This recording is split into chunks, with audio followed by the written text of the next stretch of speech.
Live from Los Angeles, here's Everyway Woman. Thank you for joining us for Open Dialogue. Ladies, as you know, this is the 10th anniversary of 9/11, and Christina, how has it affected you personally over the last 10 years? Wow, in many different ways. I'm Serbian, so I was born in Belgrade, and as you know, with the whole Kosovo thing and the bombing and all the NATO stuff that was going on, it was against Muslim terrorists, the KLA. So Serbians have been fighting Muslims for about 600 years. So it's affected me personally because, you know, I moved from one homeland to America where I reside now, and it's like, wow, again. So it's attacking Americans. It just kind of hurts, you know, and it's like, it's just a little bit pissing me off because America's too PC. You know, it's like if we don't learn from our past, we're going to be doomed to repeat it. So it's kind of like, okay, well, you know, don't do racial profiling. Don't do this. I mean, this guy's wearing a turban. This guy's, you know, it's like, come on, enough already. I mean, it's like, how many more times does this have to happen? How many more people have to die until America wakes up and says, you know what?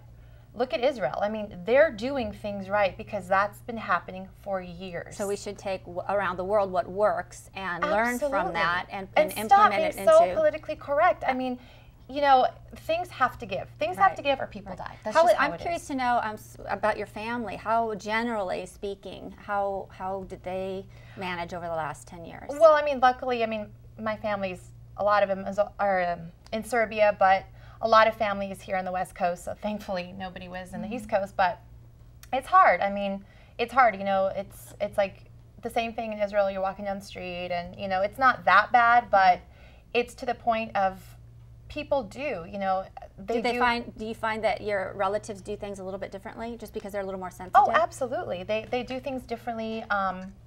Things are different. I mean, when you went with me to Serbia. Because in Serbia, so many of the Serbian churches we couldn't even go to. Right. They were closed down. Right. Like in Kosovo, yeah. Right. So. Well, I want to hear from Jackie. How has it impacted your life over the last 10 Well, years? personally for me, when it first happened, I remember it like it was yesterday. I was in my sophomore year of college, and I was only 19 years old. So for me, it kind of was a loss of innocence, and it kind of was an eye-opener.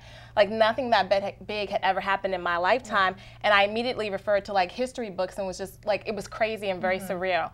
So it kind of brought me to reality of what life was about. Like, this is the real world. Right. There are wars, things happen, people die, and I never experienced anything like that. Absolutely. And then I knew people personally who had family in that tower. Thankfully, the person that was close to me, her mom wasn't there that day. But the thing is that just, I couldn't imagine. Right. Like, and imagine like Yahoo's doing a tribute, like, you know, to all the kids that have lost their parents. It's just so chilling. It's horrible. Right. It's horrible. And I just remember my campus being in chaos, kids crying, people wanting to go home, but they shut down the bridges, and I couldn't even, you know. Well, I remember I think it was just a tragedy. It was about all over 5:30 in the morning, and my mom woke me up, and I just started crying. I hate to cut you guys off, but it's you know, it's hit everybody so deeply in so many ways, and I think it's going to be many years before we all recover, if we ever do. But hopefully, like you said, we can learn from this, move forward, heal a little bit, and move on. So, thank you so much for joining us, and we'll see you again very soon on Everyway Woman.